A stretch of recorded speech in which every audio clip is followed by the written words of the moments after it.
because of the war in Iran. I'm sure you've heard about that, but you don't know what's happening. You don't know why there's war in Iran or why price is high because of the war. I'm here, my friend, to explain to you step by step on why this is happening, why you are now buying fuel at a very high price, and why almost all goods are expensive. So just take a few minutes and listen. In order for you to understand the war in Iran, we need to go back in 1979. In 1979 and dating back, the USA were friends with the leader of Iran, who was called the Shah. But the people of Iran, there came a point where they didn't like this Shah. So they had a revolution and they tried to overthrow, and they actually overthrew the Shah. Students actually entered the embassy of the United States and they took hostage of 52 Americans for 444 days.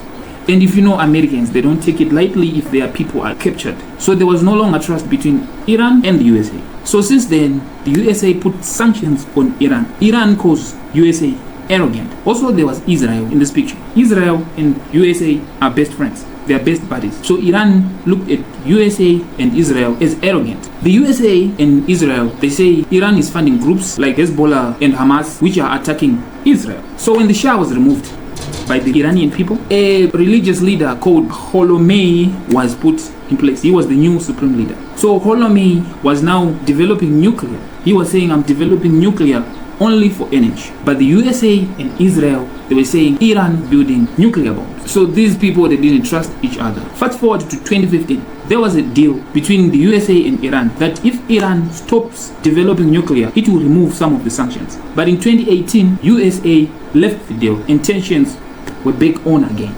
So from time to time, the tensions will lead to a little bit of exchange of fire. You know, Israel fired at Iran and Iran will retaliate. In 2020, the US killed Iran's top general, Qasem Soleimani, and Iran fired back at the US bases. As you know, US, or if you didn't know, USA has bases in the Middle East, in Iraq, Israel, United Arab Emirates. So Iran retaliated by firing at the American army bases. So in 2023 to 2024, there was a war between Israel and Hamas. So I want you to understand this. Hamas is said to be funded by Iran. So Hamas, if you know about the October 7, if you don't know, look it up. So Hamas is said to be backed by Iran. And in 2023 to 2024, Iran and Hamas, they went to war. Just for you to understand, let me break it down again. Israel and Hamas, they are fighting. Hamas backed by Iran. So Israel and Hamas are fighting. Hezbollah in Lebanon fires rockets into Israel. USA sends its warships to protect Israel. So there was war. So the war was between 2023 and 2024. By late 2025, both sides were saying this guy is planning an attack. The USA and Israel were saying Iran is building a nuclear weapon anytime they're going to attack. Iran was saying these guys, they don't like me that much. They are going to attack me. So there were tensions. So fast forward to early 2026, United States and Israel, they sit down and they say, if we keep waiting and looking at Iran, if we keep waiting, Iran is going to build a nuclear weapon and we won't be able to touch it. So let's attack now before it completes its nuclear program. So on February 28, 2026, US and Israel launched a massive attack on Iran. So the USA and Israel, when they launched this attack, they were saying Iran is building a nuclear weapon. So we have to destroy all its military bases.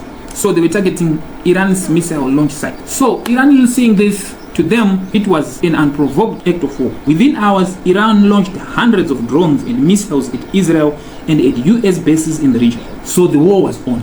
So I hope you understand what I'm saying.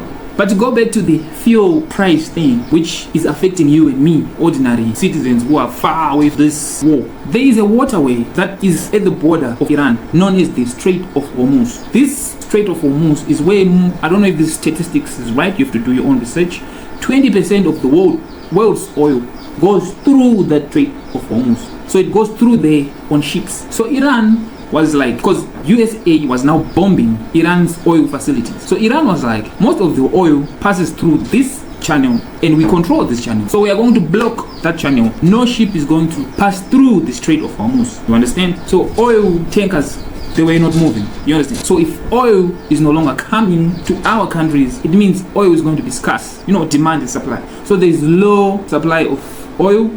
So prices are obviously going to be up. That's why you and me are being affected.